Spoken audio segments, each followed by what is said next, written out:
यो भूतं च भव्यं च सर्वं यश्चाधितिष्ठति स्वर्यस्य च केवलं तस्मै ज्येष्ठाय ब्रह्मणे नमः।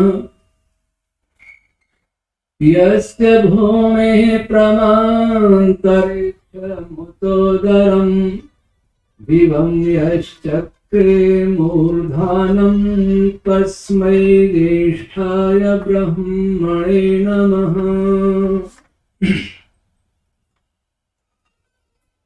आदर के योग प्रधान जी श्रीमान सुरेश चंद्र आर्य, शारदिक सभा, और आप हमारे ट्रस्टी भी हैं कई वर्षों से। वैदिक संस्थान के सभी अधिकारीगण, सदस्यगण, कुशल मंच संचालक, मातृशक्ति, कल हम चर्चा कर रहे थे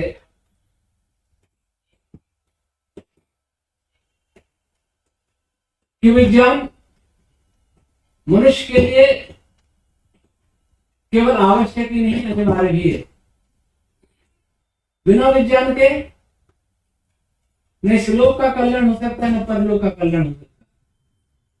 इसलिए महर्षि कणाद ने वैशिष्ट दर्शन में धर्म की परिभाषा करते हुए लिखा, यह तो हृदय निश्रेय सिद्धि सा धर्म, जिससे लोक और परलोक दोनों का कल्याण हो, वह धर्म है। लोक का कल्याण सृष्टि को जानकर, परलोक का कल्याण चेतना को जानकर, वो आत्मा की चेतना, परमात्मा की चेतना। और लोक को न जान के जो केवल परमात्मा की चेतना को जानना चाहते हैं, आत्मा की चेतना जानना चाहते हैं, वो संभव नहीं। ये भी कल आपको बताया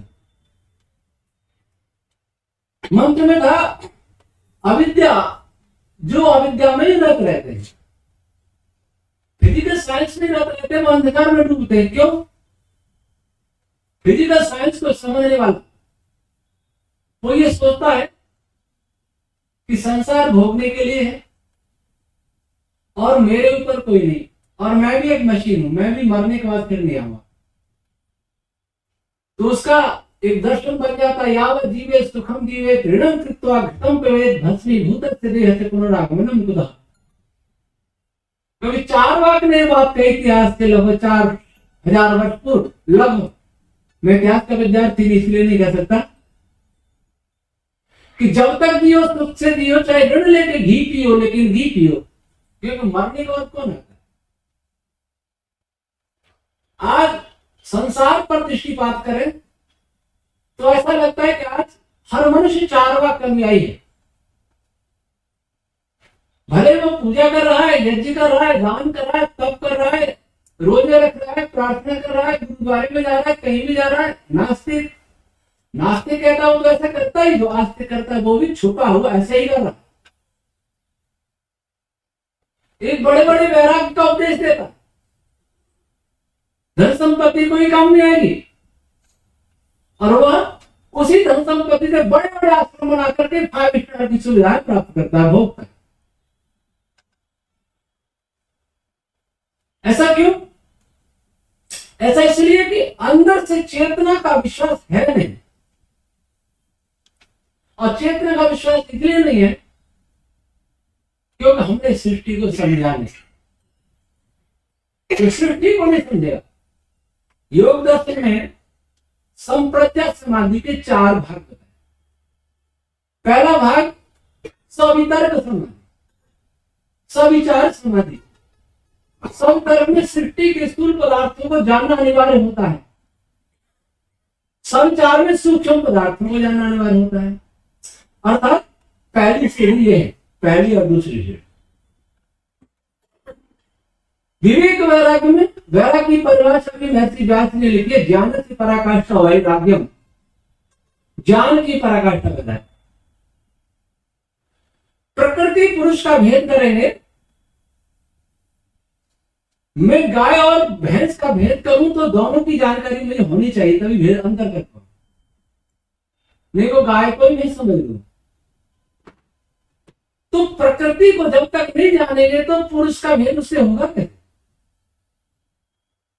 और प्रकृति का ज्ञान तब तक नहीं होगा जब तक हम पूरी सृष्टि को जानेंगे। मैं गिलास को नहीं जानता तो गिलास के मॉलिक्यूल को मैं नहीं जान सकता, मॉलिक्यूल को नहीं जानता तो एटम को नहीं जान सकता, एटम को नहीं जानता तो एटम के अंदर जो पार्टिकल्स उनको नहीं जान सकता, और पार्टिकल को नहीं जानता तो पार्टिकल जिससे बने उसको भी नहीं जानता। हमारे नेत्र, हमारी बुद्धि सूक्ष्म को स्थूल के बारे में, कल भी मैंने बताया, शरीर को जानकर चेतना आत्मा का अनुमान होता है, सृष्टि को जान करके परमात्मा का अनुमान होता है। परमात्मा को जानने के लिए, साधना करने के लिए ये आवश्यक है हम उसकी सत्ता में विश्वास करें। जो ईश्वर की सत्ता में विश्वास नहीं करता, क्या वो ईश्वर का साक्षात्कार कर सकता? तो सत्ता में विश्वास नहीं, पहले सत्ता में विश्वास करना अनिवार्य है। और सत्ता में विश्वास कैसे हो? सृष्टि के कण कण में उसको परमात्मा दिखाई देगा तब विश्वास। और सृष्टि के कण कण में परमात्मा कब दिखाई देगा? जब वो सृष्टि के कण कण में उसकी आवश्यकता वो करेगा कि यहां चेतना की आवश्यकता। कल इसका कुछ उदाहरण दिए थे, तो फिर हमने कहा था कि फिजिकल साइंस में सबसे सूक्ष्म, सबसे मूलभूत विद्या, और वह जहां खड़ा है उसके आगे भी बहुत कुछ जानना शेष है। वो बहुत कुछ जान लिया जाए तो वहां जाके अनुभव हुआ कि चेतना की आवश्यकता। हाथ हिलाने में चेतना की आवश्यकता है कि नहीं, हम निर्णय नहीं कर सकते। हाथ हिलाने में तो बहुत सारे तर्क देंगे, हमारे अंदर मसाले, हमारे अंदर ये है वो है, वो सारी बहुत सारी व्याख्या बायोलॉजी कर देगी। अंतिम स्थिति में जाएंगे तो वहां होगा कि हाँ यहाँ तो आत्मा की आवश्यकता है। तो उस स्थिति में हमें सृष्टि ज्ञान में भी उसी स्थिति में जाना पड़ेगा, तब हम अनुभव होगा कि हाँ कोई है चेतन। तो साइंस अनिवार्य है, साइंस पर जीवन टिका है, साइंस से सृष्टि बनी है, साइंस के नियमों के अनुकूल बनी। ये बात अलग है कि हम उन नियमों को कितना जानते हैं।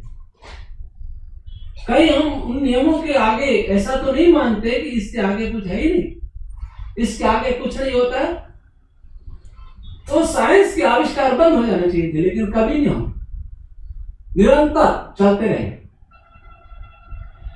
वैदिक साइंस की बात करें तो आज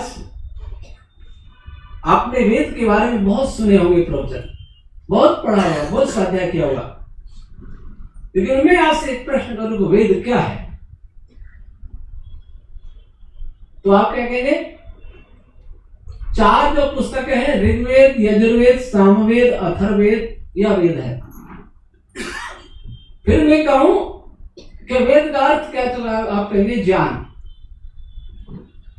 फिर मैं पूछूं कि कौन सा ज्ञान? क्या हर व्यक्ति जो जानता है वो वेद है? तो आप कहेंगे ईश्वरी ज्ञान। ईश्वरी ज्ञान से ही मनुष्य में जानने की प्रवृत्ति भी बढ़ी है और सीखा भी है। तो इन चार पुस्तकों को वेद का, ईश्वर का ज्ञान कैसे मान ले? पहला नियम क्या कहता है? सब सत्य विद्या और जो पदार्थ विद्या से जाने जाते हैं। इसका क्या अर्थ है?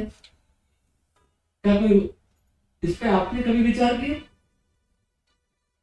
मैं इसलिए इसका अर्थ पूछ रहा हूं कि इसका अर्थ करने में मेरे विद्वानों को भी भ्रमित होते थे। क्या कहते हैं? सब सत्य विद्या और एक पदार्थ विद्या। आपने सुना कभी इसका? सब सत्य विद्या और जो पदार्थ विद्या से जाने जाते हैं उन सब का आदिमूल परमेश्वर। अजमेर में एक सेवानिवृत्त प्रिंसिपल थे, उन्होंने मेरे से बात कही कि हम बहुत प्रवचन सुने पर इस पहले नियम का अर्थ समझ में नहीं आया। दो विद्या है, सत्य विद्या, पदार्थ विद्या में नहीं, एक ही विद्या है। तो क्या कहता है नियम? नियम कहता है कि सब सत्य विद्या और जो पदार्थ उस सत्य विद्या से जाने जाते हैं, उस उनका आदिमूल परमेश्वर। सत्य का प्रयोग नहीं किया हुआ है। काला घोड़ा वहां खड़ा है, घोड़े को दाना दे दो, इसका क्या अर्थ हुआ? 2 बार काला घोड़ा नहीं कहा, 1 बार कहा। काला घोड़ा वहां खड़ा है, उस घोड़े को दाना दे दो। क्या अर्थ हुआ? काला घोड़ा खड़ा है, उस काले घोड़े को दाना दे दो। यही अर्थ हुआ ना मेरे कहने का? तो वैसे ही यहां भी यही है, सब सत्य विद्या और जो पदार्थ उस सत्य विद्या से जाने जाते उस सब का मूल परमेश्वर। अर्थात असत्य जो विद्या कभी नष्ट नहीं होती, नित्य विद्या। विद्या आप कहेंगे विद्या तो नष्ट होती नहीं, ऐसा नहीं। मानवीय इतिहास, मैं वाल्मीकि रामायण की बात करूं तो ये सत्य विद्या नहीं, विद्या है। क्यों? श्री राम से पहले श्री राम का इतिहास नहीं था, रामायण नहीं। मानवीय इतिहास, भूगोल, जहां रेगिस्तान है वहां कभी समुद्र था, और जहां कभी अभी समुद्र है वहां कभी रेगिस्तान, वहां भूमि भी होगी। लेकिन पृथ्वी के बनने का इतिहास वो एक समान। धाता यथा पूर्व अकल्पय, जैसे पूर्व में सृष्टि आदि को पैदा किया, सूर्य आदि को, वैसा अब भी पैदा करता, हर वारे से पैदा करता। यह नित्य इतिहास, नित्य विद्या। पृथ्वी कैसे बनती है? नित्य विद्या। वृक्ष कैसे बनता है? नित्य विद्या। और लेकिन वेद में इस पृथ्वी का नाम नहीं है। वेद में अगर पृथ्वी का नाम होगा तो वह ईश्वर ही नहीं हो सकता। क्यों? इस ब्रह्मांड के आकार के समक्ष इस पृथ्वी का कोई मूल्य नहीं। जानी पृथ्वी आवा, इसका अर्थ है कि जितनी भी पृथ्वी ब्रह्मांड में, उसके लिए बात हो रही है। जानी सूर्य आता है, इसका अर्थ है कि जहां भी सूर्य हैं, जितने भी सूर्य, उन सबकी जनरल एक विशेष बात, विशेष ग्रह के लिए, विशेष तारे के लिए बात नहीं हो रही। जिन्होंने गलती की, गंगा यमुना सरस्वती वेद में, उनकी तो गलती बताई, लेकिन अगर कोई वेद से इस पृथ्वी का व्यास निकालता है, रेडियस निकालता है, तो वो गलत करता है। वेद में नहीं हो सकता। पृथ्वी कैसे बनी हो सकता? प्रकाश की गति हो सकती है सारे ब्रह्मांड के लिए। जो सारे ब्रह्मांड के जो नियम है वो वेद में है, जितना हम जान सकते। तो वेद क्या है? ईश्वर क्यों है? तो तर्क क्या दिया जाता है? या इस नियम से क्या हुआ कि सृष्टि को बनाने वाला भी ईश्वर है, सृष्टि को जानने का ज्ञान जो दिया, जानने जो ज्ञान दिया हुआ, उसका मूल स्रोत भी ईश्वर है।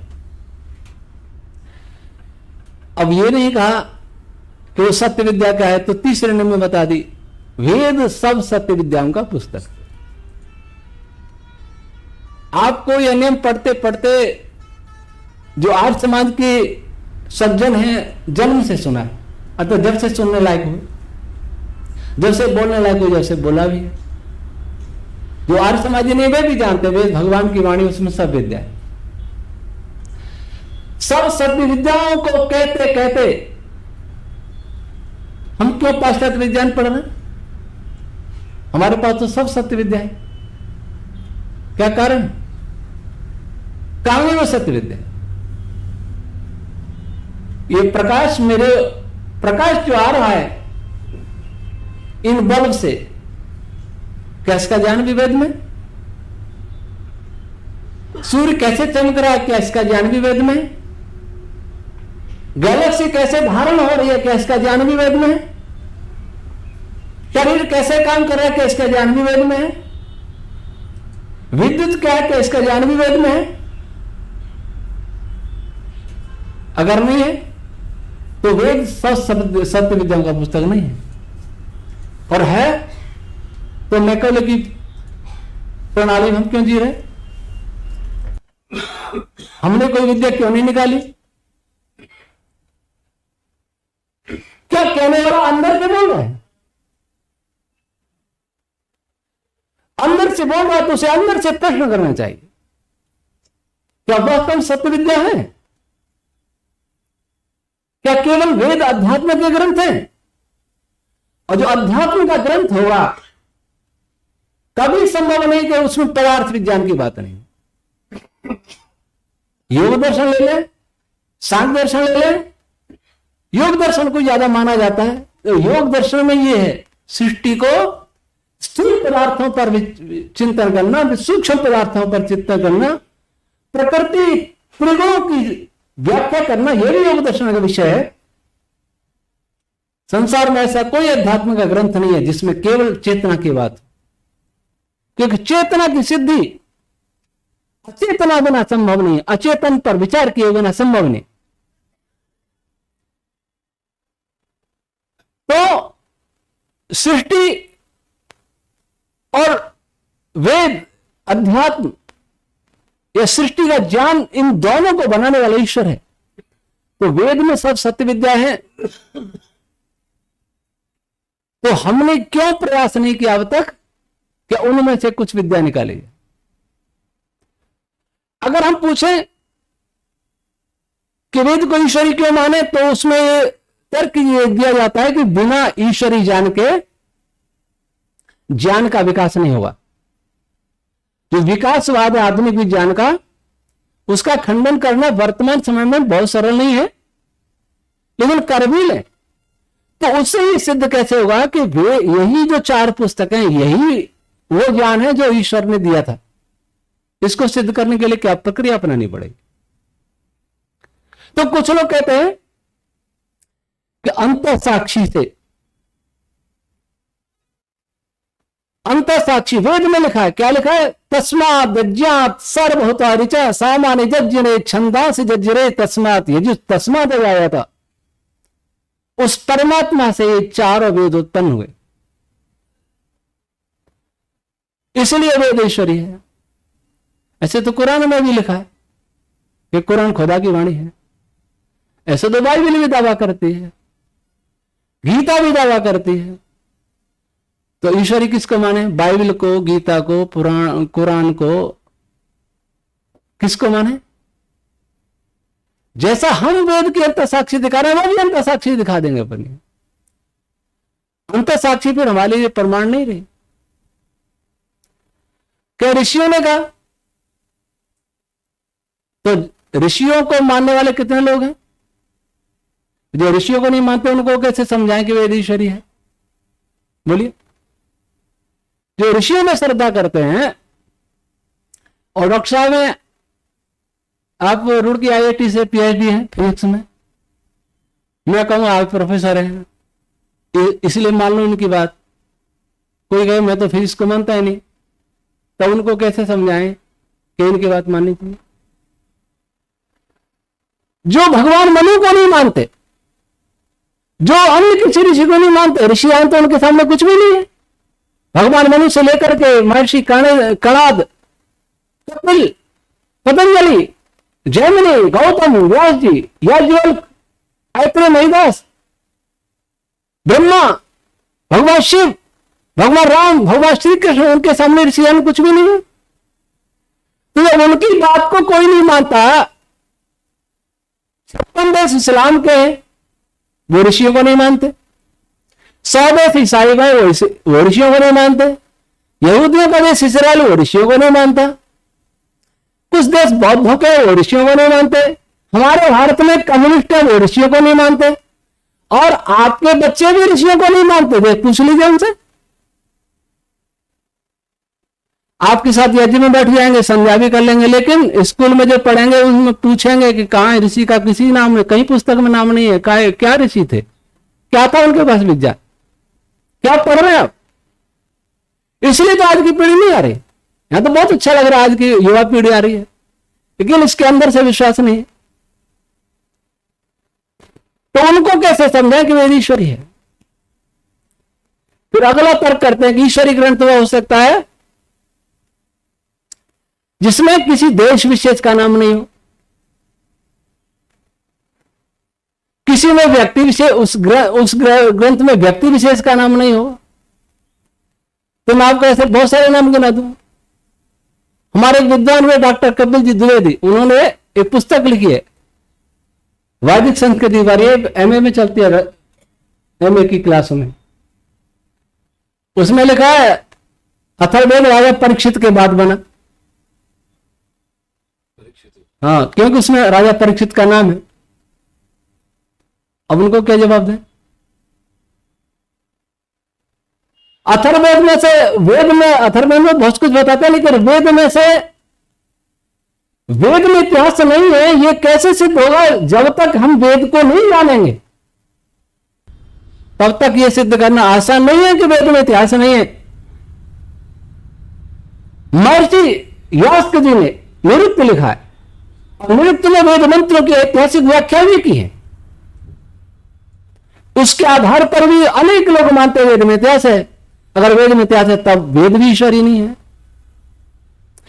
फिर कहें कि वेद में सारी सृष्टि का जानो, हम तर्क देते हैं कि जैसे कोई हम यंत्र खरीद के लाते हैं तो यंत्र के साथ एक बुकलेट आती है, उसमें उसका सारा डिटेल दिया होता है, इसको कैसे प्रयोग करना है, ये क्या क्या पार्ट्स हैं इसके, बता आती है मैनुअल।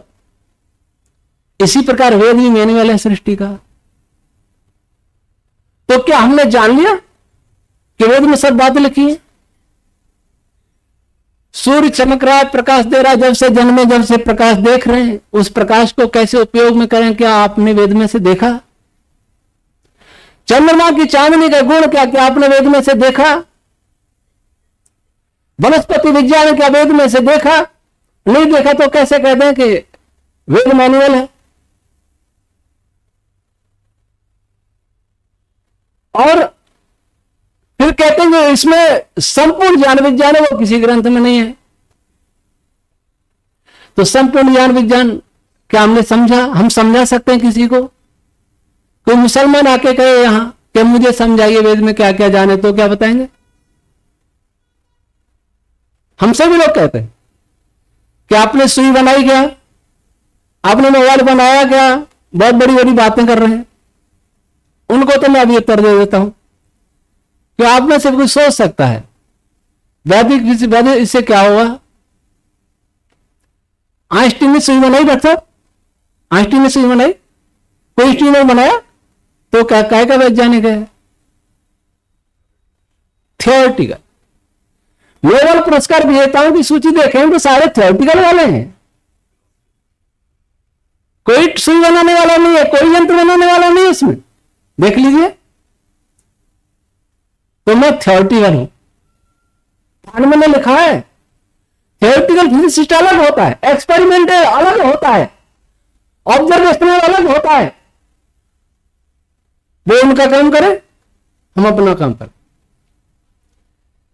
बीज में आम का स्वाद छिपा लेकर दिखता नहीं है, लेकिन उस बीज के बिना आम का स्वाद कभी नहीं आ सकता, हम आ ही नहीं सकते। थ्योरी बीज है, तुम बीज देने वाले। इन्होंने तो थोड़े थोड़े बीज दिए, रिलेटिविटी का और फोटोइलेक्ट्रिक इफेक्ट, दो बीज दिए। आइंस्टाइन की दो बड़ी थ्योरी है। वेद विज्ञान आलोक को पढ़ेंगे तो ऐसी कई थ्योरी। एक हमारे ट्रस्टी हैं प्रोफेसर भूप सिंह जी, इसके प्रोफेसर रिटायर हैं। उन्होंने से कहते आचार्य जी आपकी पुस्तक की पूर्व पीठिका पढ़ी उन्होंने, 420 पेज की पूर्व पीठिका प्रीफेस है, उसको पढ़ने के बाद ही वेद विज्ञान आलोक समझ में आता है। तो उन्होंने कहा डी ब्रॉगली को 2 पेज के आर्टिकल पर नोबेल पुरस्कार मिला था। डी ब्रॉगली साइंटिस्ट हुआ, आपकी पूर्व पीठिका के हर पेज पे एक नोबेल मिलना चाहिए था। ये फिजिक्स के प्रोफेसर करे, मैं नहीं कर। तो कहने का तात्पर्य है कि थ्योरिटिकल मैं थ्योरी दे रहा हूं। तो जो वेद में ये बात करते हैं कि वेद में सब विद्या में थ्योरी, तो बताएं कोई जिसके आधार पर आगे काम हो। तो इन सभी दृष्टियों से वर्तमान में कोई भी ये सिद्ध नहीं कर सकता कि वेद ईश्वरी है। हमने इस विषय में बहुत विचार किया। एक विद्वान को मैंने कहते सुना, वेदों में मूर्खता भरी है। जिस समय में गुरुकुल में गया ही था, मथुरा में, वेदों में मूर्खता भरी है। मैं बैठा था, एक पुराना ब्रह्मचारी कहीं बाहर से आए थे, मैं तो नया था, मैं अपना काम छोड़ के उस विद्वान की बातें सुनने लगा। तो वो ब्रह्मचारी चक्कर में पड़ा। ब्रह्मचारी ने पूछा कि क्या मूर्खता हो रही है कि कोई अग्नि की स्तुति कर रहा है, कोई वायु को हो रहा है, ये क्या? तो ब्रह्मचारी ने कहा अग्नि वायु का ऋषि आनंद ने अर्थ क्या किया है? तो वो विद्वान बोले कि दयानंद तो बुद्धिमान था, उसने ऋषियों की गलत बातों को सही सिद्ध करने के लिए अपनी टांग अड़ाई, बाकी ऋषि मूर्ख थे जिन्होंने वेद लिखे। आर्य समाज का विद्वान। मथुरा में आचार्य प्रेममुक्ष जी थे, मैंने अपना काम रोका, मैं उनके पास गया कि इनके उत्तर दीजिए, नहीं तो आर्य समाज समाप्त है। यह विचार आर्य समाज को चुनौती दे रहा है। आर्य समाज के 10 नियम अगर वृक्ष हैं तो उसका मूल तीसरा और पहला नियम ही है, बाकी सभी शाखाएं हैं, पत्ती है, फूल है, और छठा नियम फल है। संसार का उपकार करना इस समाज का मुख्य उद्देश्य है, फल है। हम सब फल खाना चाह रहे हैं, न बीज का पता है, न मूल का पता है, न तने का पता है, न पत्ती का पता है। और फल खाने के लिए गुरुकुल खोले, अनाथालय खोले, विद्यालय खोले, चिकित्सालय खोले, प्रचार करें, ये फल है समाज का उपकार करना। लेकिन समाज का उपकार जब होगा जो हमारे पास मूल भी होगा। मूल क्या? वेद ईश्वरी है, यह मूल है। वेद में सब विद्या ये मूल है।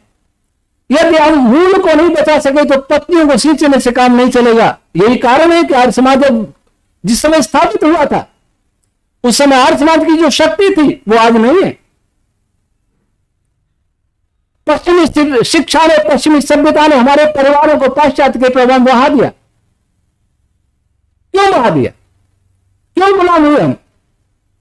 जब अंग्रेज यहां आया था, अब देखिए 700 वर्ष से मुसलमान शासन कर गए, लेकिन हमें मन से, बुद्धि से, विचारों से, संस्कारों से, भाषा से, वेशभूषा से, खान पान से, परंपरा से इस्लामी नहीं बना सके। वो गर्दन कटी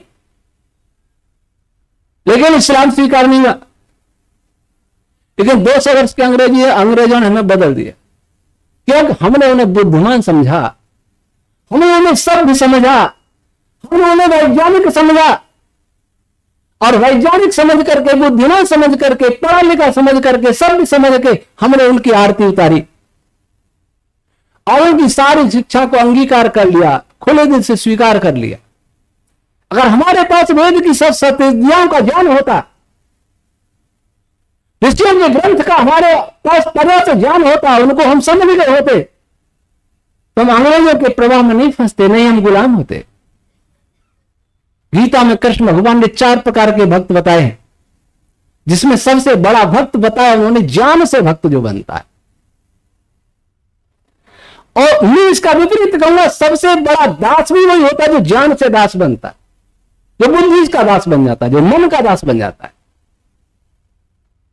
आज बौद्धिक दासता चरम पर है हमारे देश में, मानसिक दासता चरम पर है, और मानसिक दास कभी स्वतंत्र सोच नहीं रख सकता किसी भी क्षेत्र में। बौद्धिक दास अपनी उन्नति कभी नहीं कर सकता। आज हम जो आत्मनिर्भर भारत की बात करते हैं, कहां है आत्मनिर्भर? हर टेक्नोलॉजी विदेशी है, जिसको हम स्वदेशी टेक्नोलॉजी कहते हैं, वो भी थ्योरी तो होने की है। क्या पश्चिमी देशों के फिजिसिस्ट जितने भी भौतिक वैज्ञानिक है, केमिस्ट्री के वैज्ञानिक है, और किसी विषय के वैज्ञानिक है, उनको छोड़ करके हम कोई टेक्नोलॉजी बना पाएगा आज तक? हमने कोई अंग्रेजी दवाई बनाई थी आज तक? उनको छोड़ करके, और हमने जो बनाई है उनको अपने विषयों के आधार पर। आयुर्वेद में केवल बचा था आयुर्वेद। हम भारतीयता की बात करें तो आयुर्वेद, संस्कृत भाषा, हिंदी भाषा, इन 3 कहते, चौथा कोई विषय नहीं जिसमें हम कह सके हम आत्मनिर्भर हैं, हम भारतीय हैं।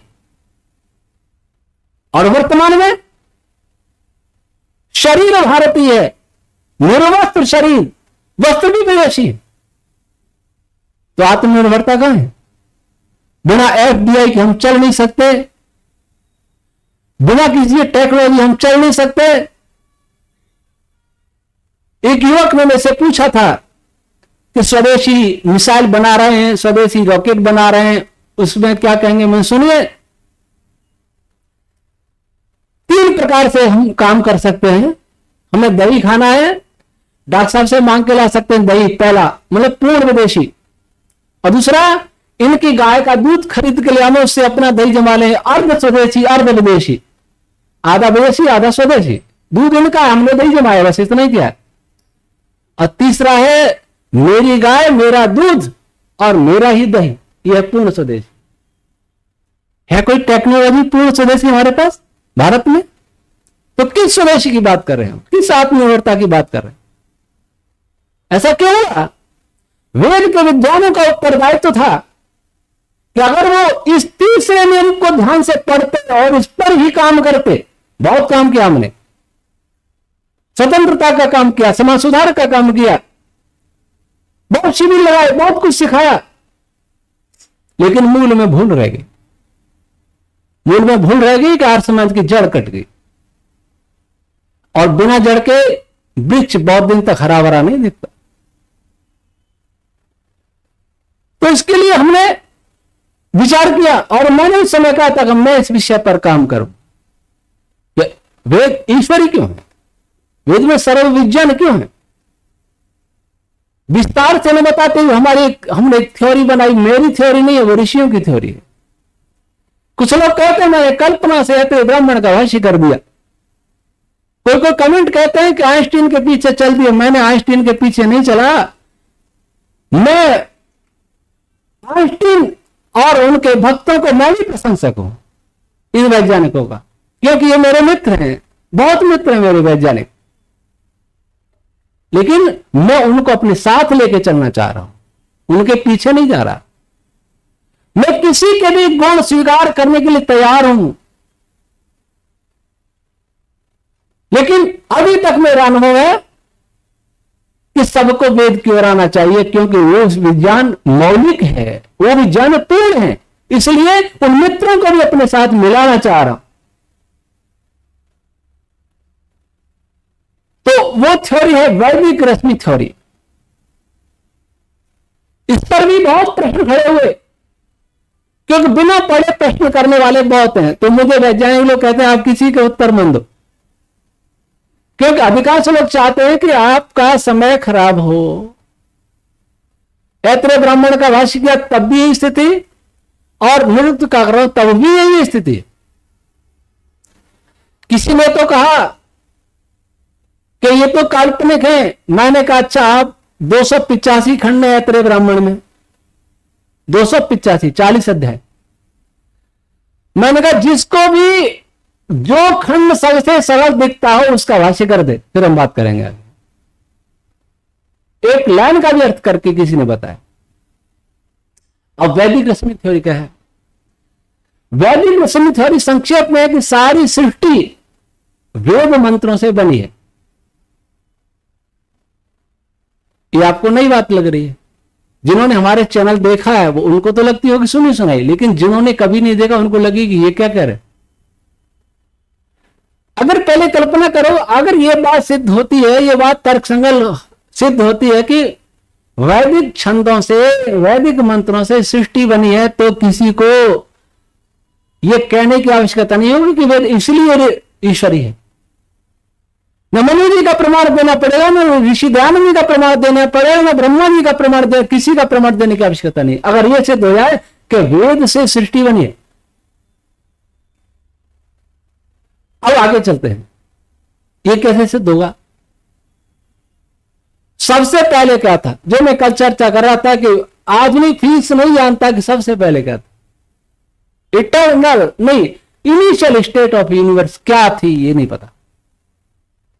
महा धमाके से मानते हो, उनमें भी कई ऐसे हैं कि पहले big crunch, big bang, big crunch, ये चलता रहता, साइकिल चलता है। पहले शून्य में था, फिर उससे पहले फैला हुआ था, फिर शून्य में हुआ, ये चलता रहता है। लेकिन इसमें इनिशियल किसको कहें ये किसी को पता नहीं। मूल अवस्था वह हो सकती है जिसमें कोई क्रिया नहीं, कोई बल नहीं, और जिसका अगर उस समय मास है तो बिना क्रिया किए नहीं रह सकता, चार्ज है तो भी बिना क्रिया के नहीं रह सकता। तो जहां चार्ज भी नहीं, मास भी नहीं, एनर्जी भी नहीं, कोई हलचल नहीं, वो है इनिशियल स्टेट। तो वैसी स्थिति है प्रकृति। उसके 30 नाम है महाभारत में। दुर्भाग्य से महाभारत नहीं पढ़ते। अनुशासन शांति पर्व ये बहुत पढ़ने योग्य है। कुछ लोग क्या कहते हैं, मिलावट है। मिलावट है तो क्या हुआ? अगर नाली में भी सोना मिल जाए तो सोने को ले लेना चाहिए। अगर किसी ने मिलावट कर दी महाभारत में, तो क्या महाभारत जैसे महान विरासत को हम कचरे में फेंक दें? मिलावट को ढूंढने की कोशिश करें, निकालने की कोशिश करें। अगर हमारे कपड़ों पर किसी ने 2 छींटे डाल दिए तो कपड़ों को उतार के फेंक दे, नंगे खड़े हो जाए। महाभारत रामायण जो हमारी संपदा है, भारत की बहुत बड़ी संपदा है, ऐतिहासिक संपदा, और जो देश जो समाज अपनी ऐतिहासिक विरासत का तिरस्कार करता है, वो देश ज्यादा दिन चलता नहीं, नष्ट हो जाता। यही तो दूसरे लोग चाहते हैं। हमारी ऐतिहासिक विरासत की कम्युनिस्ट आलोचना करता है, हमारे महापुरुषों की कम्युनिस्ट आलोचना करता है, ईसाई करता है, मुसलमान करता है, और हम भी शामिल हो जाएं। श्री राम को साधारण पुरुष समझ लें, श्री कृष्ण को साधारण पुरुष समझ लें, रामायण महाभारत की पूर्ण उपेक्षा कर दें। यही तो वो चाहते हैं। चाहे अनचाहे हम उन्हीं विधर्मियों के सपनों को साकार कर रहे हैं। ब्रह्मा जी, विष्णु जी, शिव जी, इंद्र, बृहस्पति, देवर्षि नारद, सनत कुमार जी, इन ऐसे ऋषियों को हमने कचरे की पेटी में डाल दिया। कभी चर्चा नहीं होती आर्य समाज के मंचों से।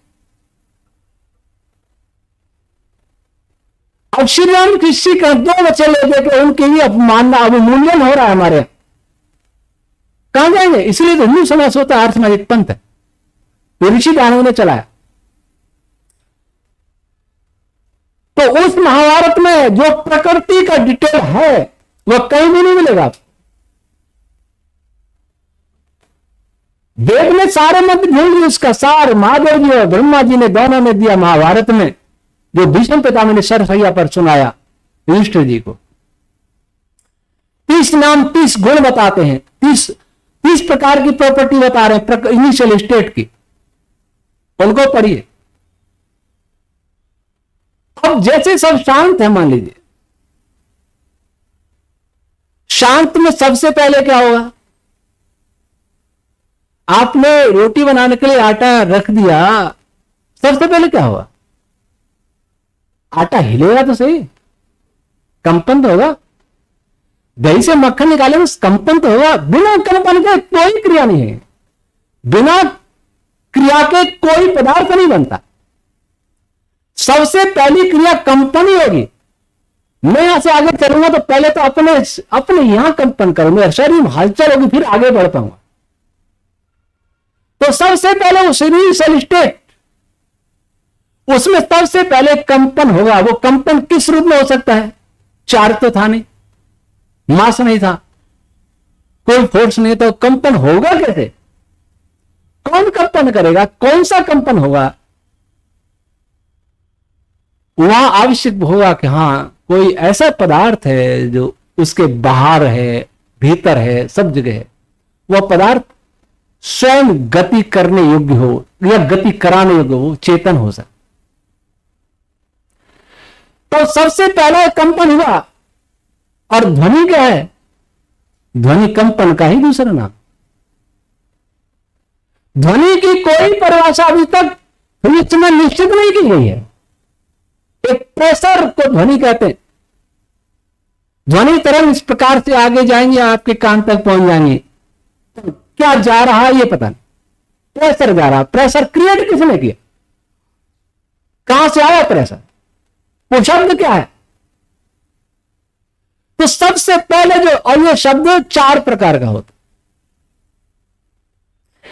मैंने बोला आपने सुना, इसको कहते हैं वैदिक भाषा में बैखरी वाणी।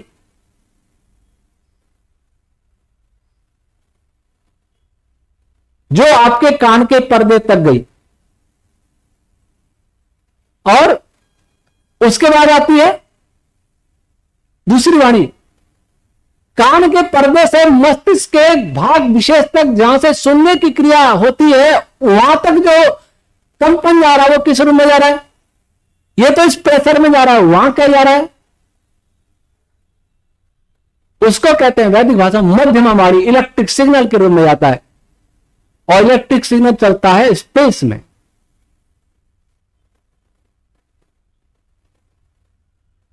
तो दूसरी वाणी मध्यमा, और फिर उस मस्तिष्क से मन तक जो जाता है।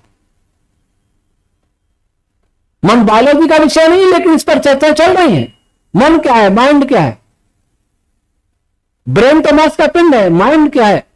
तो मस्तिष्क के उस भाग से जो ब्रेन तक है, वो माइंड तक जाता है, मन तक जाता है। वो ध्वनि किस रूप में जाती है, वो शब्द किस रूप में जाता है? वो उसे कहते हैं पश्चंती।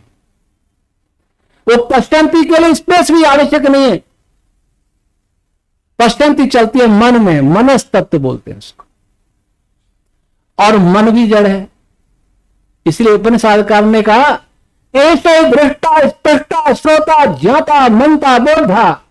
आत्मा यही छूने वाला है, यही जानने वाला है, यही सूंघने वाला, चखने, सब कुछ यही है आत्मा। तो मन से जो आत्मा जो शब्द सुनता है, आत्मा तक जो शब्द मेरा गया, वह किस में गया? वह परावाणी, वो प्रकृति में चलती है, इनिशियल स्टेट ऑफ यूनिवर्स, उसमें गमन करता है वो शब्द। तो सबसे पहले जो कंपन हुआ इस संपूर्ण प्रकृति में, बिग बैंग तो कहता है जीरो में, तो हम कहते हैं इनफाइनाइट आइटम था उस समय। बिल्कुल उल्टा। कुछ लोग कहते हैं कि हम साइंस के पीछे चलते हैं, शास्त्रों को तोड़ मरोड़ रहे हैं, हम पीछे नहीं चल रहे, हम अलग चल रहे हैं। वो कहते हैं इनफाइनाइट मास, हम कहते हैं जीरो मास। इनिशियल स्टेट में मास नाम का प्रॉपर्टी पैदा ही नहीं हुई। वो कहते हैं जीरो रेडियस, हम कहते हैं इनफाइनाइट रेडियस। वो कहते हैं इनफाइनाइट डेंसिटी, हम कहते हैं जीरो डेंसिटी। वो कहते हैं इनफाइनाइट एनर्जी, हम कहते हैं जीरो एनर्जी। वो कहते हैं इनफाइनाइट हॉटनेस, हम कहते हैं इनफाइनाइट कोल्डनेस। तो उल्टे हुए कि उनके साथ चले, हम तो उनसे उल्टे हुए, फिर भी कहने को कुछ भी आरोप लगा सकते। तो जब यह स्थिति थी, यही स्थिति हो भी सकती है, नेचुरल स्टेट। इसलिए प्रकृति का अंग्रेजी में शब्द है नेचर, स्वभाव, उसको स्वाभाविक स्थिति है। जब तक चेतना का हस्तक्षेप नहीं होगा, प्रकृति व पदार्थ उस स्वाभाविक स्थिति में ही रहेगा। तो उसमें जो कंपन है, वहां परावाणी पैदा होती है। एक कंपन साउंड वेव पैदा होती है परारूप में, ये रूप में नहीं, प्रेशर के रूप में नहीं, परारूप में, जो उस प्रकृति रूपी पदार्थ को स्पंदित करती है। और पहला शब्द होता है ओम। ओम इस ब्रह्मांड का प्रथम शब्द है परारूप में। जैसा हम बोलते हैं वैसा नहीं, ऐसा जैसा हमारा आत्मा जब बोलते हैं तो आत्मा बुद्धि को प्रेरित करता है। बुद्धि या मन को जो प्रेरित करता है, वो प्रेरणा जो होती है, वो आत्मा से जो शब्द निकलता है वो परा, और प्रकृति को स्पंदित करके मन को स्पंदित करता है। मन फिर इंद्रिय को प्रेरित करता है, इंद्रिय कंठ को प्रेरित करते फिर शब्द बनता है। तो सबसे पहले जो शब्द हुआ वो ओम परावस्था में, और उसके बाद जो दूसरा शब्द हुआ भू, भुवः, स्वः, 7 महाविरतियां, महाव्याहृतियां 7 और 2 और हिम और घृम, 9 सूक्ष्म रश्मियां उत्पन्न होती। वो जैसे ही ओम हुआ, उस अवस्था को परा, परा की अवस्था को, उसमें सबसे पहले प्रकृति के दो गुण जागृत होते हैं, सत्व रज, उसका नाम है काल। फिर वो सबको जागृत करता है। काल सबका, अथर्ववेद में पूरा देखें काल सूक्त है। काल सूक्त, जो लोग काल को मानते हैं काल्पनिक का व्यवहारिक विषय, काल के विषय में किसी शास्त्र में नहीं लिखा ज्यादा। वैशेषिक में केवल 3 सूत्र हैं काल, 2 या 3 है। इसके अतिरिक्त किसी शास्त्र में काल पर बहुत ज्यादा नहीं है। अथर्ववेद में है, पूरा सूक्त है काल पर। उस काल की व्याख्या में हमने 14 प्रश्न लिखे हैं वेद विज्ञान आलोक में। काल, काल क्या है? काल ही सबका प्रेरक है। महर्षि व्यास जी ने महाभारत में लिखा, काल मूलमिदं सर्वम, काल सबका मूल है। अथर्ववेद ने काल को ईश्वर पुत्र माना है, क्योंकि ईश्वर से उत्पन्न होकर के ईश्वर की प्रेरणा से सारी सृष्टि को चला रहा। आज हम सब कहते हैं कि ईश्वर सृष्टि बनाता है। कौन लोग कहते हैं जो ईश्वर को मानते हैं? मैं कहूं गाड़ी को ड्राइवर चलाता है। आप पूछें ड्राइवर कैसे चलाता है, थोड़ा बताइए तो हम व्याख्या भी कर देंगे कैसे चलाता है। हम कहें ईश्वर सृष्टि को कैसे चलाता है, तो आप कैसे व्याख्या करेंगे? तो यह व्याख्या ईश्वर को सृष्टि चलाने की कैसे चलाता है? सारी हवा में बातें हो रही।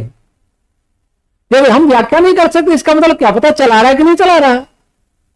अपने आप चल रही है तो क्या पता। तो फिलोसॉफिकल कारण के बिना कारण नहीं, शब्द मिल जाएंगे। शब्द महत्वपूर्ण है, लेकिन उसका अर्थ समझना उससे ज्यादा महत्वपूर्ण। ईश्वर कैसे चलाता है? जैसा कि मैं कल कह रहा था कि यह घड़ी यहां गिरी, इसमें ईश्वर ने क्या किया? मैंने गिराई। फिर इस वाले कहेंगे कि इसमें मास है, इसमें भी मास है, और इनके बीच में ग्रेविटेशन फोर्स लगा, फोर्स से स्पेस कर्व हुआ और घड़ी नीचे गिर गई। इससे आगे फिजिक्स के आगे चलते हैं तो वैदिक फिजिक्स प्रारंभ होती। वैदिक फिजिक्स क्या कहते हैं? अभी तक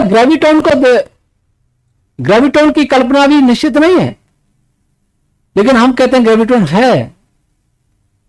किससे बना है यह भी बताते। इसमें भी वेद मंत्र की रश्मियां है, वाइब्रेशन इसमें भी है, पृथ्वी में किसी में भी है। इनमें से ब्रैती और पंक्ति दो निकलेंगी, उसमें से निकलेंगी। इसकी ब्रैती इसकी पंक्ति को आकर्षित करेगी, इसकी पंक्ति इसकी ब्रैती को आकर्षित करेगी, और दोनों मिलकर के बीच में एक पार्टिकल को बनाएंगी, एक फोटोन को बनाएंगी, वो है ग्रेविटोन। उसमें दूसरी चीज भी है, प्राण रश्मि भी है उसमें। और तो फोटोन क्या करेगा? फोटोन नहीं, ग्रेविटोन क्या करेगा? ग्रेविटोन स्पेस को अपनी तरफ खींचेगा, इसकी ब्रैती को खींचेगा, इसकी पंक्ति को दोनों तरफ से खींचेगा। जैसे ये यहां दो हाथ है, अगर इसमें का आकर्षण होता कि ये इस स्पेस को भी खींचता, इसको भी खींचता, तो धीरे धीरे हाथ ऐसे आ जाता। एक दरी पर 2 पदार्थ रखें, कोई 2 पत्थर के टुकड़े, हम दरी को धीरे खींचे तो पत्थर अपने आप मिल जाए। ये क्रिया होती है किसी भी फोर्स में। फाइनमैन ने लिखा है कि पॉजिटिव चार्ज स्पेस को डिस्टॉर्ट करता है, कैसी स्थिति बनाता है कि वो डिस्टॉर्ट होता है और वहां नेगेटिव चार्ज उसके पास आता है। अर्थात धनात्मक आवेश आकाश तत्व को खींचता है, आकर्षित करता है। एक बालक इधर है, एक इधर है। एक बालक ने दरी को जोर से पकड़ लिया और एक क्या कर रहा है? वो दरी को पकड़ रही, दरी पकड़ के खींचता है, तो बालक अपने आप उसके पास है, दोनों बालक मिल जाएंगे। एक पकड़े बैठा है और एक दरी को खींच रहा है। एक स्पेस को पकड़े बैठा है, दूसरा स्पेस को खींच रहा है, दोनों मिल जाए। ये वैदिक क्वांटम फील्ड थ्योरी। इसमें बहुत सारी रश्मियां काम करती है, बहुत सारी। कब कौन सी पैदा होती है? तो अब वहां जो रश्मियां पैदा हो रही हैं, हमारा काम तो यह था कि इसको गिराया, बाकी काम परमात्मा कर। रश्मियों को सबसे जो रश्मियां सब रश्मियों को प्रेरणा का काम करती है वो है ओम रश्मि। ऐसा नहीं है कि परमात्मा ने इस सृष्टि को धक्का मार के चला दिया, अपने आप चल रही है, अब नहीं, अब जरूरत नहीं उसकी, ऐसा नहीं है। प्रतिक्षण प्रतिक्रिया में ओम रश्मि का अनिवार्य योगदान है, उसी की प्रेरणा, उसी का बल है। संसार में किसी भी जड़ पदार्थ में कोई बल नहीं होता अगर उस चेतन नहीं हो उसके अंदर। आत्मा की चेतनता, परमात्मा की चेतनता, क्योंकि बल की कल्पना कर ही नहीं सकते जब उसके अंदर मध्यस्थ कण नहीं पैदा हो जाए, और मध्यस्थ कण पैदा होने में चेतन सत्ता की भूमिका होती है। तो ईश्वर क्या करता है, ओम रश्मि उत्पन्न करके ओम रश्मि से अन्य रश्मियों को, भू को, भुआ को, इनको या प्राण अपान ज्ञान को, इनको एक्टिवेट करता है। ये अगली रश्मियों को एक्टिवेट करते हैं। जैसे सरकार एक नियम बनाती है, देश का प्रधानमंत्री एक है, फिर वो आदेश जारी करता है राज्य सरकारों को, राज्य सरकारें आज आदेश जारी करती, डिस्ट्रिक्ट मजिस्ट्रेट को, मजिस्ट्रेट एसडीएम को, और एसडीएम फिर उसको सब जगह लागू होता है। तो वहां से नियम काम कर रहा, ओम रश्मि कर रही। ओम रश्मि सब जगह है।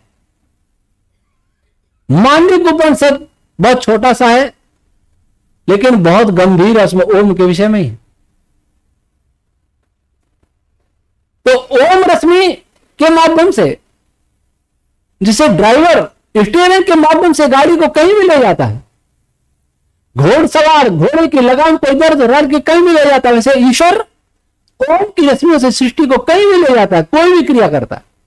ये उसकी कार्य करने की पद्धति है। वाहन में भी स्टार्ट करने के लिए चाबी लगाई, फिर कौन कौन सी क्रिया होकर के पहिए घूमने लगे, लंबी प्रोसेस होगी जो मैकेनिकल इंजीनियर जानता, मैं नहीं जानता। वैसे ही परमात्मा की इस मैकेनिक्स को समझने के लिए चाबी ओम की रश्मि है, और चाबी लगा के हटाता नहीं, वो चाबी लगी रहती है। तो वैदिक रश्मि थ्योरी, अब ये जितने मंत्र हैं जो हम बोलते हैं, ये परा पश्चंती मध्य और मध्यमा में इस ब्रह्मांड में गूंज रहे। हमारे पास कोई ऐसी तकनीक नहीं है कि इनको ग्रहण कर सके। योगी ग्रहण कर सकता है, योगी, परंतु अब योगी नहीं ऐसे। तो सृष्टि के वेद की ऋचाओं, सृष्टि से वेद की ऋचाओं को ग्रहण कर ले, ऐसा कोई भूतल पर नहीं है। 4 ऋषि हुए थे, अग्नि, वायु, आदित्य, अंगिरा। उन्होंने समाधि अवस्था में उन्हीं कंपनों को पकड़ा था, उन्हीं कंपनों को ग्रहण किया था। वेद में एक मंत्र आता है, आपने श्रावणी पर उस मंत्र को बोलते हैं, सत्तुमिव तितौना। सत्तु के समान छान करके ऋषियों ने मन से उस वाणी को धारण किया। इसका अर्थ क्या है?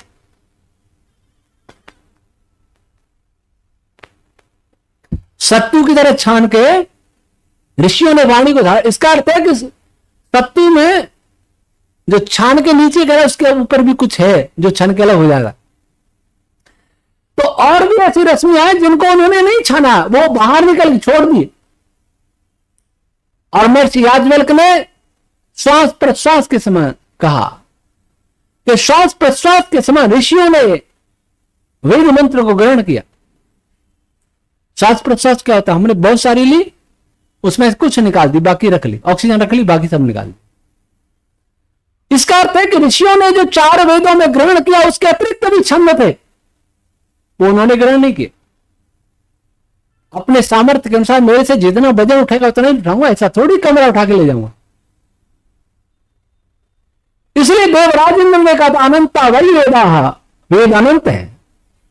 कभी देवराज इंद्र ने महर्षि भरद्वाज जी से कहा था। और ये जो मंत्र 20,000 के लगभग मंत्र हैं, उसके भी कम से कम 3 प्रकार के अर्थ होते हैं, कम से कम। जो लोग कहते हैं कि एक वेद का एक मंत्र का एक ही प्रकार का अर्थ होता है, वो वेद की शैली को नहीं समझते। आपने वेद का स्वाध्याय किया होगा, भाष्य पढ़े होंगे, आपको समझ में आते हैं? क्या लगता है कि ईश्वरी है? ऐसा मनुष्य नहीं कह सकता। ऐसा लगता है कि आपको? ईमानदार से सोचिए।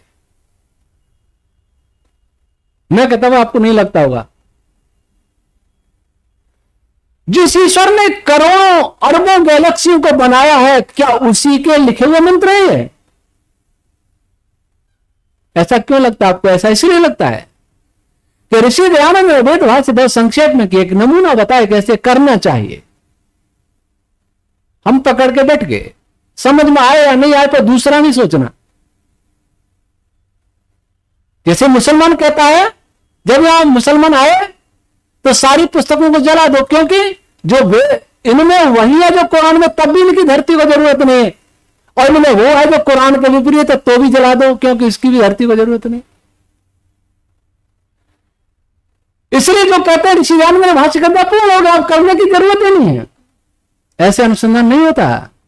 उनके काम को आगे बढ़ाइए। ऋषि दयानंद हमारे पिता है, दादा है, उनके कंधे पर बैठ के कुछ आगे देख लें तो क्या अपराध है क्या?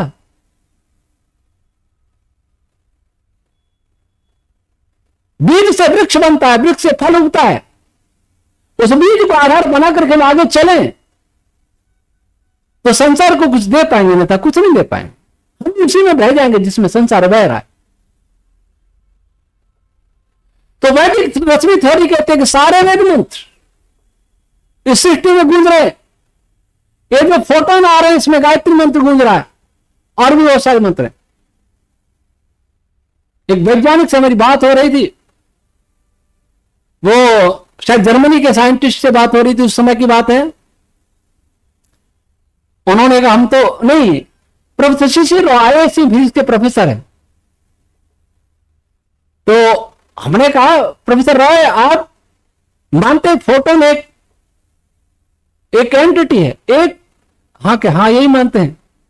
मैं इसमें 360 प्रकार के वाइब्रेशन है, जिसको आकार कहते हैं, इसमें 480 प्रकार के हैं लगभग, कुछ ऊपर नीचे एक रेंज है उसकी। आश्चर्य हुआ। उन्होंने कहा मैं आपसे मिलना चाहता हूं, बहुत अच्छे व्यक्ति हैं, हिंदी नहीं समझते, बड़ी समस्या है, बहुत मुश्किल से बात कर पाते हैं, समझ लेते हैं पर बोल नहीं पाते। आपके गेस्ट हाउस कहता, मैं गेस्ट हाउस हमारे नहीं है, मिलना भी चाहते हमारे गेस्ट हाउस में नहीं। ऐसे बहुत सारे लोग हैं। एक नई चीज है बिल्कुल कि जिसको फोटोन साइंस की दृष्टि में जिसके कंटेंट नहीं है कोई, उसमें 360 प्रकार की रश्मियां हैं, वैदिक रश्मियां, वेद मंत्र। जब ये हो जाएगा, जब ये समझ में आ जाएगा, अब एक प्रश्न उठेगा कि इस बात को मानेंगे कैसे? प्रैक्टिकल तो हो नहीं सकता। उसका भी उपाय है। एक अध्यापक त्रिकोणमिति पढ़ा रहा है, ट्रिग्नोमेट्री, और जिसने ये कभी सुना ही नहीं, साइन, कॉस, टेन, कोसेक, सेक, ये सुना ही नहीं कभी। वो क्या कहे, ये क्या पढ़ा रहे, ये क्या काम जिंदगी में काम आएगा क्या?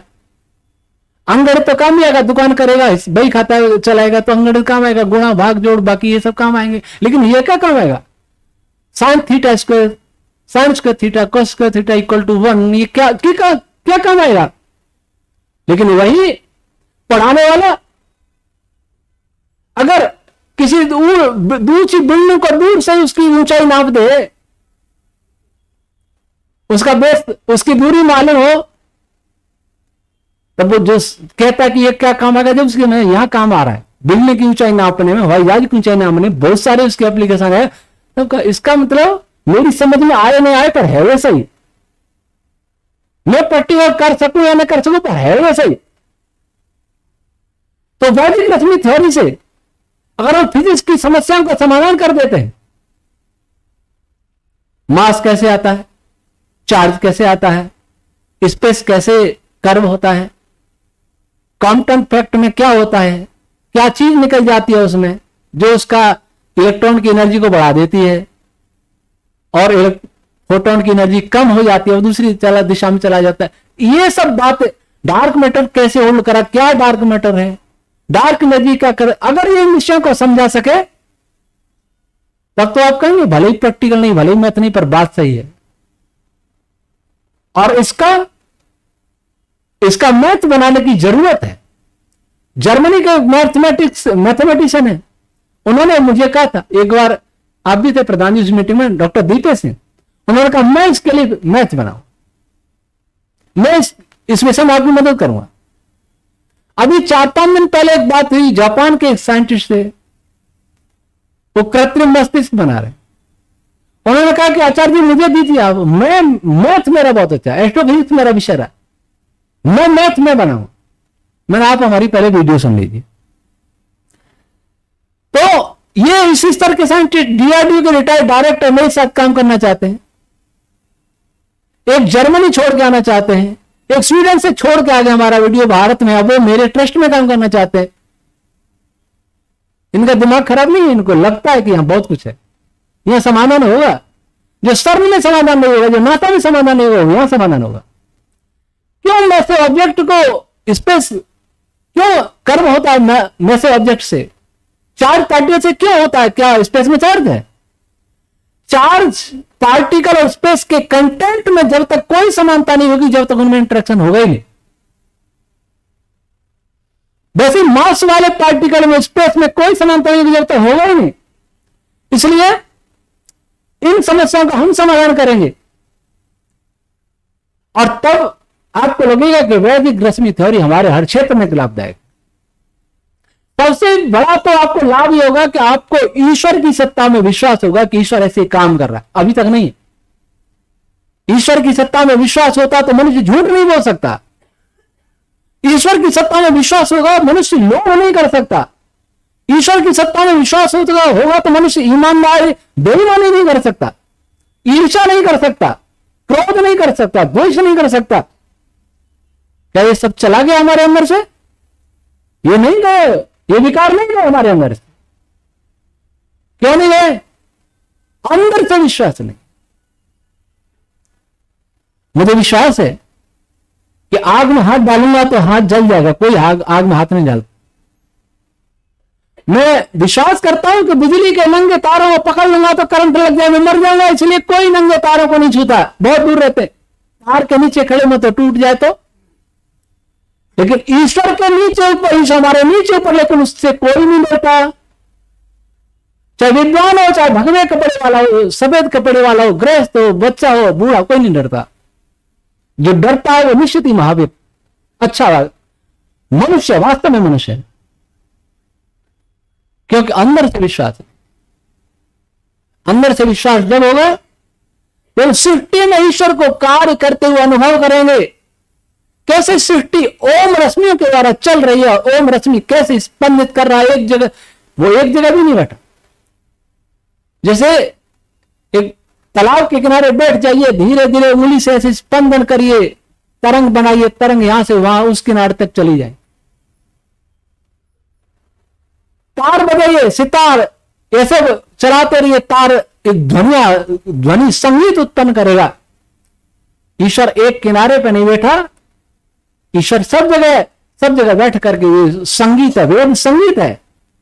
देववत्स काव्यम ममारम में जी रहती, वेद मंत्र कहता है, उसके काव्य को देखो, ये काव्य है, ये मंत्र गुंज है, काव्य है। परंपरागत वेद पाठी जो वेद पाठ करते हैं, उसी लय में वेद पाठ नेचुरल हो रहा है। क्वार्क के अंदर हो रहा है, फोटोन के अंदर हो रहा है, स्ट्रिंग्स के अंदर हो रहा है, सारी सृष्टि में हो रहा है, नेचुरल वेद पाठ हो रहा है। और ये है वैदिक रश्मि थ्योरी। इसके आधार पर सूर्य में सबसे पहले, सूर्य का जो केंद्र बन रहा था, संगमन की क्रिया प्रारंभ हुई थी, सबसे पहला जो बिंदु बना वो कैसे बना, यह समझाया जा सकता है। ऐसे पार्टिकल बनने की प्रक्रिया कैसे शुरू होती है, यह समझाया जा सकता है। सूर्य में अभी क्या क्या हो रहा है, यह भी समझाया जा सकता है। निरुक्त में बहुत कुछ है, मेरे पास 10 निरुक्ति के भाष्य हैं, 10।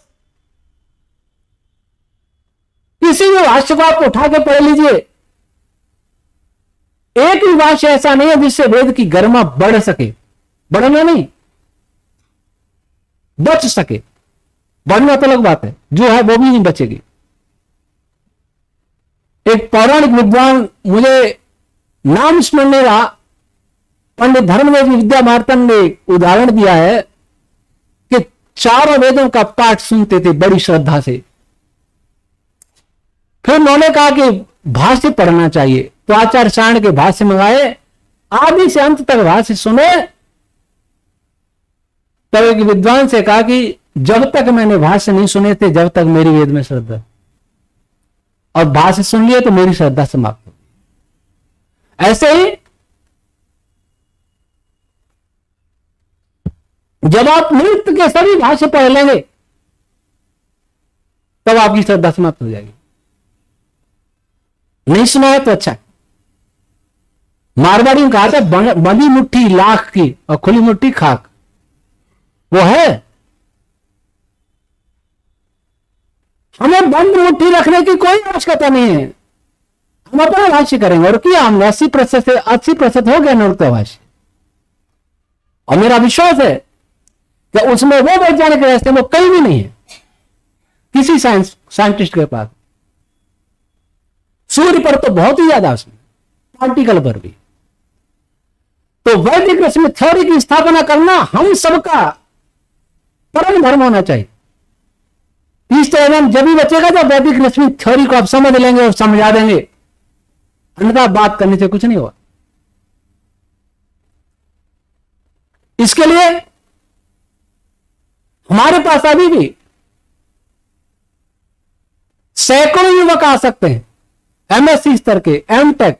एक एमटेक वाला आया, मैकेनिकल में डिजाइन में से एमटेक किया था, हम उसको रख नहीं सके, हमारे पास स्थान नहीं था, हमारे 4 के लिए स्थान वो रह गए।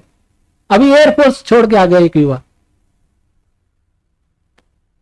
एक आया वो चंद्रशेखर आजाद परिवार से है, एमएससी एमफिल बाद में छोड़ दिया मैथ में।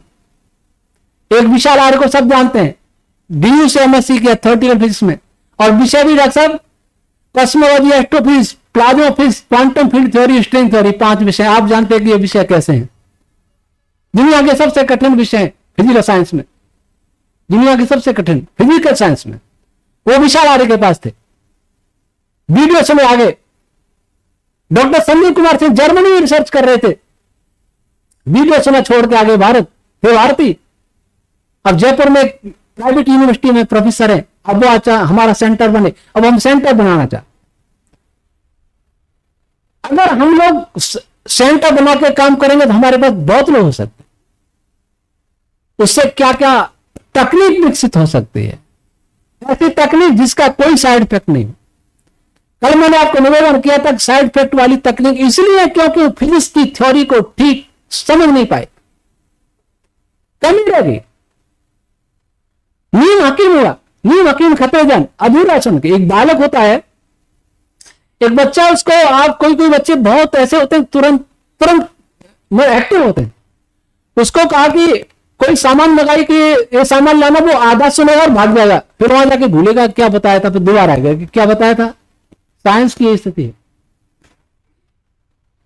वर्षों लगेंगे थ्योरी खोजने में, और टेक्नोलॉजी वाले तुरंत थ्योरी उसकी लेकर के पकड़ कर अपना व्यवसाय शुरू करेंगे। वो उस थ्योरी को नहीं जानते, वो उनको व्यवसाय करना है, और वर्षों टेक्नोलॉजी खोजने में लगेंगे, टेक्नोलॉजी बनाने में वर्षों लगेंगे, इस टेक्नोलॉजी के साइड इफेक्ट जानने में वर्षों लगेंगे, फिर उसके लिए दूसरी टेक्नोलॉजी खोजेंगे, उसमें वर्षों लगेंगे, फिर उसके साइड इफेक्ट जानने में, और उसमें दुनिया में अरबों खरबों डॉलर चल रहा है, अरबों डॉलर का खेल चल रहा है रिसर्च में। भूलो सुधरो, इसका नाम मॉडर्न फिजिक्स। क्यों ना सर, भूलो सुधरो। पिछले 200 वर्ष में जो विनाश पर्यावरण का, जो विनाश स्वास्थ्य का हमने किया, वो पहले करोड़ों वर्षों में नहीं हुआ।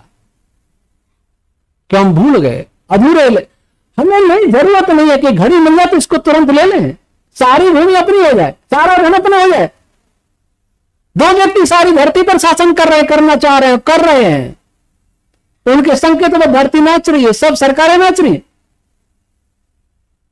वो अगर याद करते हैं कि मैं चेतन हूं, मुझे भी कभी मरना है, फिर जन्म लेना है, कर्मानुसार भोगना भी है, तो वो ऐसा कदापि नहीं करते। तो जहां फिजिक्स वाले अधूरे हैं वहां अध्यात्म वाले भी अधूरे हैं। वो कहते हैं ये संसार है, हमें ये नहीं सीखना, हमें तो ये देखना सुख दुख क्या होता है, मोक्ष क्या होता है। मोक्ष तभी पता लगे ना, इस शरीर को जानना साधन है, शरीर साधन है, सृष्टि साधन है। फिर कहूंगा कि गाड़ी को बिना जाने गाड़ी पर मत बैठो, मन चलाओ से। हम तो ड्राइवर के भरोसे बैठ जाते, बट ड्राइवर को तो आनी चाहिए गाड़ी क्या है, कैसे चलती है। ये दोनों अधूरे, जिस दिन दोनों पूरे हो जाएंगे तो दोनों एक हो जाएंगे। अध्यात्म वाले कहते हैं ये पदार्थ वाले नास्तिक हैं, कलयुग आ गया है, धर्म रसातल में चला गया है, कोई ईश्वर की बात नहीं सुनता, कोई आत्मा की बात नहीं सुनता। और ये अध्यात्म पदार्थ विज्ञान वाले क्या कहते हैं, मूर्ख हैं, इनको कुछ पता नहीं साइंस वाइंस का। दोनों एक दूसरे से दूर हैं, और दूर कभी होते हैं जब दोनों ही भ्रमित होते हैं, दोनों के अंदर भ्रम है। फिर एक बात और कहूंगा कि अध्यात्म वाले अगर भौतिक विज्ञान को नकार देंगे तो रोटी ही नहीं खा पाएंगे। रोटी उनसे जाके मांगनी पड़ेगी जो भौतिक विज्ञान जानते हैं। आपसे प्रधान जी से पैसा मांगेंगे, भौतिक विज्ञान जानते हैं, भौतिक विज्ञान के अनुसार तो काम कर रहे हैं। संसार का विज्ञान छोड़ देंगे तो आप कमाएंगे कैसे, बिजनेस कैसे करेंगे, उद्योग कैसे चलाएंगे, कृषि कैसे करेंगे। कृषि विज्ञान जानेगा तभी कृषि होगी, मैनेजमेंट जानेगा तो मैनेज होगा, कोई मैनेजमेंट होगा। और उनके लिए वो बाएं हैं, हे हैं, तो हे वाले से हम मांगे और फिर भी हे कहें, ये तो गलती है। ये तो ठीक है कि आप फिजिक्स पढ़ा रहे हैं, मैं केमिस्ट्री पढ़ा हूं, मैथ पढ़ा रहा है, तीनों अपना अपना काम करे, तीनों में सामंजस्य है तो अच्छी बात है। पर मैं फिजिक्स वाला कहूं कि केमिस्ट्री वाला कुछ नहीं जानता, केमिस्ट्री वाला फिजिक्स वाला कुछ नहीं जानता, तो चलेगा नहीं संसार, इसलिए नहीं चल रहा। अध्यात्म वाले भटक करके अंधविश्वासों में ले जा रहे हैं, और पदार्थ विज्ञान वाले भटक करके हमको भोगवादी पशु बना रहे हैं। जब अध्यात्म आस्थाओं के नाम पर चलने लगता है तो हमें अंधविश्वास में धकेल देता है, खूब मंडूक बन जाते हैं। और जब फिजिक्स या फिजिकल साइंस हमें अध्यात्म से अलग कर देता है तो हम भोगवादी पशु बन जाते हैं, हम ही कुछ हैं। अगर मनुष्य ये जान ले कि मेरे ऊपर कोई है, किसी संस्था में किसी कर्मचारी को यह विश्वास हो जाए कि उसके ऊपर कोई उसका कोई हेड है तो काम करेगा, नहीं तो नहीं करेगा। आज प्रिंसिपल नहीं आए हैं, छुट्टी मनाओ। कोई प्रिंसिपल है सृष्टि का, कोई सृष्टि का हेड है। ये जब तक विश्वास नहीं होगा तब तक हम ढंग से रहना नहीं सीख पाएंगे संसार में। आज यही हुआ, अध्यात्म वाले इसलिए ढके नहीं सीख पाए क्योंकि वो कहते तो ही ईश्वर है, लेकिन फिर विश्वास अंदर से नहीं होता। एक युवक मेरे पास आया, बहुत पुरानी बात है, गले में काला धागा था, दिनेश शर्मा नाम था, अध्यापक था। मैंने कहा दिनेश जी ये क्या है? कि हनुमान जी का धागा है। हनुमान जी का? बोला हाँ। मैं हनुमान जी कौन से? कि एक ही तो, मैंने दो हुए। कि दो कौन से? एक तो है कि महाराज सुग्रीव के मंत्री थे, भगवान श्री राम के भक्त थे, बहुत महाबली थे, ब्रह्मचारी थे, योगी थे, विद्वान थे, वेदों के विद्वान थे, वैज्ञानिक थे। और दूसरे वो जिन्होंने सूरज को मुंह में निगला था। ये कौन सा हनुमान जी का धागा है? क्योंकि वो हनुमान जी सूरज को मुंह में नहीं निकल सकते, जो श्री राम के भक्त थे वो तो नहीं निकल सकते, वो तो मनुष्य आकृति के थे। सूरज को निकलने वाला तो इतना बड़ा होगा, गैलेक्सी जैसा शरीर होगा उसका, वो भी तो निकल पाएगा ना सूरज को मुंह में। वो शर्मिंदा हुआ। अब खैर छोड़िए इस बात को, ये कहो कि ये भगवान का धागा है ना? भगवान पर विश्वास करते हो? ना करता हूं, रोज पूजा करता हूं।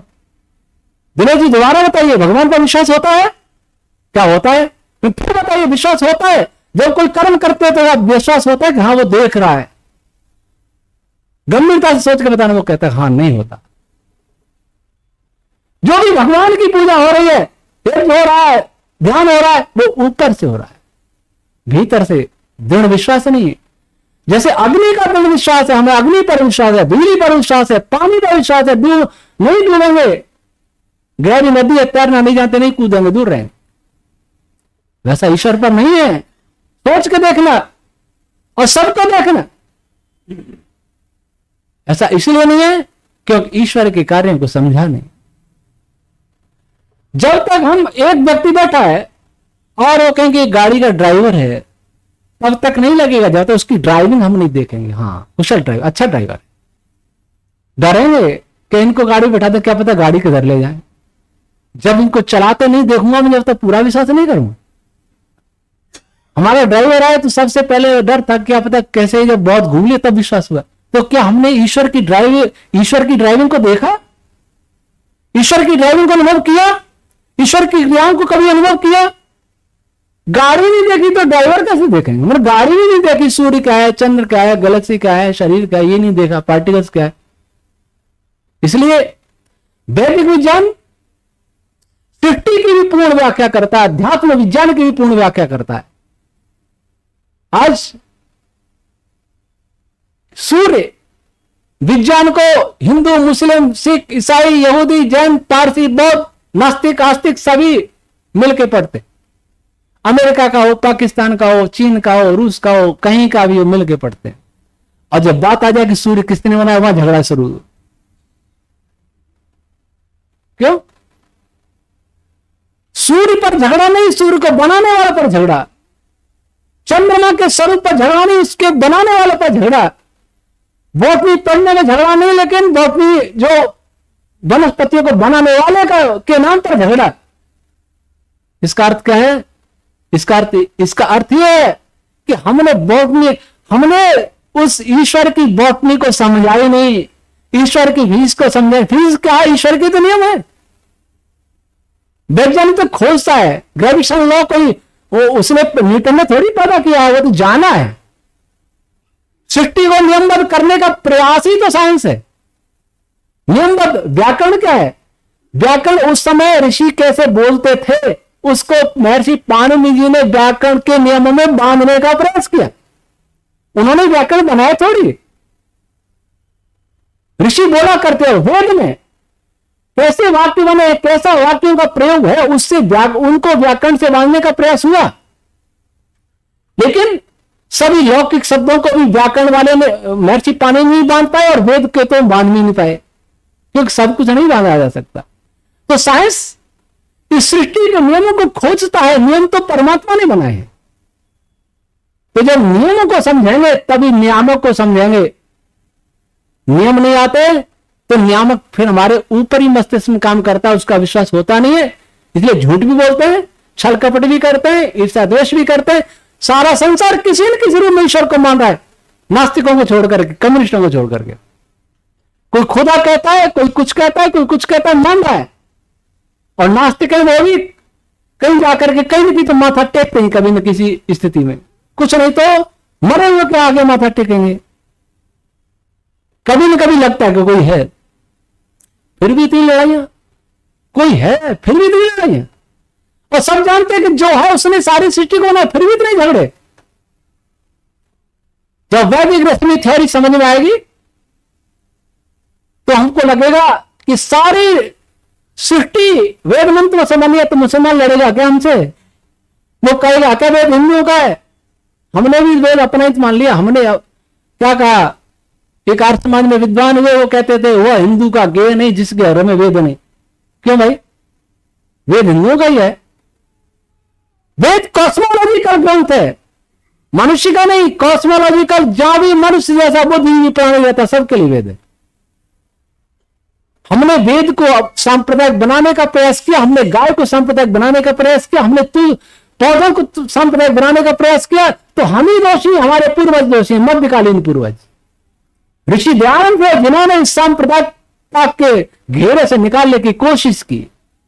चाहे वेद को निकाला, गाय को निकाला। तो वैदिक रश्मि थ्योरी सृष्टि की व्याख्या करती है, तब हमें किसी जगह कहना नहीं पड़ेगा कि तुम भी वेद को मान लो, तुम भी ऋषियों के संतान हो। वो अपने आप ही मानेंगे।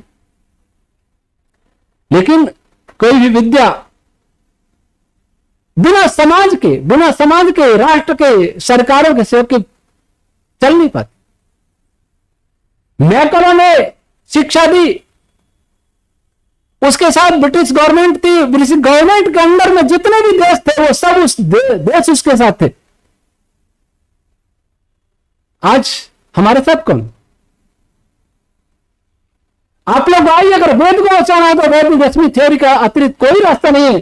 संसार को बचाना है तो वैदिक रश्मि थ्योरी के अलावा कोई रास्ता नहीं है। कि रास्ते आपने बहुत देख लिए, कोई सफल नहीं हो रहे। आप किसी नास्तिक के सामने बात नहीं कर सकते, इतने सोशल मीडिया पे चल रहा है, केवल वैदिक रश्मि थ्योरी समझा सकती है। तो संक्षेप हुआ वैदिक विज्ञान और मानव जीवन। मानव जीवन वैदिक विज्ञान के अनुसार चलेगा तो हम धरती को स्वर्ग बनाएंगे, और वैदिक विज्ञान के विपरीत चलेगा तो धरती तो नर्क बनी रही है। ईश्वर हमको बुद्धि दे और अपने अपने पूर्वाग्रह छोड़ने की शक्ति दे। पूर्वाग्रह बहुत है, सब जगह है, नहीं छोड़ सकते कि ना वो आचार्य जी ऐसा करें, वो स्वामी जी ऐसा करें, वो ऐसा करें, वो हमारे गुरु जी ऐसा करें। मेरी भी मत मानिए, किसी और की भी मत मानिए, लेकिन मैंने जो कल और आज कहा उसको आत्मा से सोचिए, बुद्धि से सोचिए।